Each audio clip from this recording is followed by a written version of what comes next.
रौनकपुर नाम के एक शहर में राजा रौनक सिंह का राज हुआ करता था। वो हमेशा अपनी प्रजा के हित में कार्य किया करते थे। वहाँ की प्रजा बहुत खुश रहती थी। एक दिन गिद्ध आकाश में भूतिया पेड़ के बीच लेकर उड़ रहा था। जैसे ही गिद्ध रौनकपुर पहुंचा तो उसके मुंह से एकदम बीज रौनकपुर के बीचों बीच गिर गया।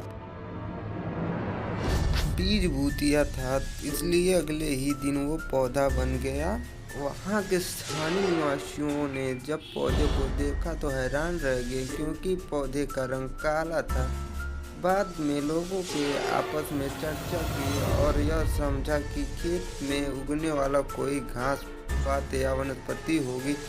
दूसरे दिन वो पौधा काफी बड़ा हो गया। लोगों को और ज्यादा दुविधा हुई कि एक ही दिन में पौधा इतना बड़ा कैसे हो गया। होते होते वो पौधा तीसरे दिन पेड़ बन गया। समय बीता और लोग भी तेजी से बढ़ने वाले पौधे के बारे में सोच कर परेशान हो रहे थे। वो इस मामले को राजा के पास लेकर गए।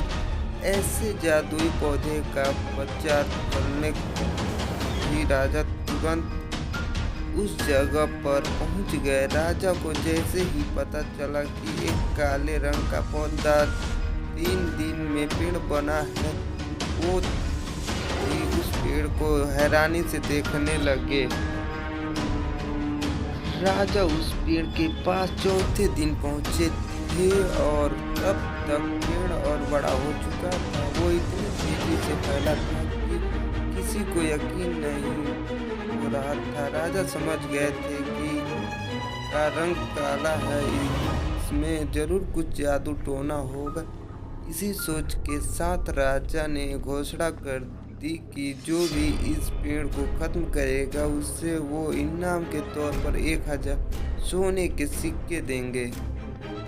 यही नहीं, राजा यह तो कहा कि पेड़ को खत्म करने वाला व्यक्ति मेरी मृत्यु के बाद मेरी राजगद्दी पाने का हकदार भी बनेगा। इतनी बड़ी घोषणा सुनने के बाद हर कोई पेड़ खत्म करने के लिए अपना दिमाग लगाने लगा। राजा के सारे चतुर मंत्रियों ने भी तरकीब लगाई, लेकिन पेड़ को कोई भी नष्ट नहीं कर पाया। किसी ने पेड़ के आसपास आग लगवाई तो एक मंत्री ने उस भूतिया पेड़ को हाथियों तक से खिंचवाया, लेकिन पेड़ को कुछ भी न हुआ। अब लोगों के मन में डर बैठ गया और उन्हें लगा कि पक्का यह ऐसा वैसा नहीं बल्कि भूतिया पेड़ है। तभी उस गांव के एक समझदार व्यक्ति को राजा को घोषणा का पता चला। जानकारी मिलते ही वह अपने गुरु के पास भूतिया पेड़ से जुड़े रहस्य को जानने के लिए पहुंच गया। गुरु जी ने अपने ध्यान की शक्ति को एकत्र करके देखा और उससे पूछा, क्या तुम पेड़ को खत्म करना चाहते हो? समझदार व्यक्ति ने जवाब दिया, हाँ गुरु जी, सब परेशान हैं। गुरु जी ने बताया कि उससे खत्म करने का एक ही तरीका है। इससे के लिए तुम्हें उस पेड़ के आसपास नमक डालना पड़ेगा। इस तरकीब के बारे में जानते ही वो व्यक्ति तेजी से राजा के पास गया और कहा कि इस पेड़ के आसपास आपको नमक डलवाना होगा। ऐसा करने पर ही यह पेड़ खत्म होगा। राजा ने अपने सैनिकों को ठीक ऐसा ही करने को कहा। सैनिक ने मिलकर पेड़ के चारों ओर खूब सारा नमक डाल दिया।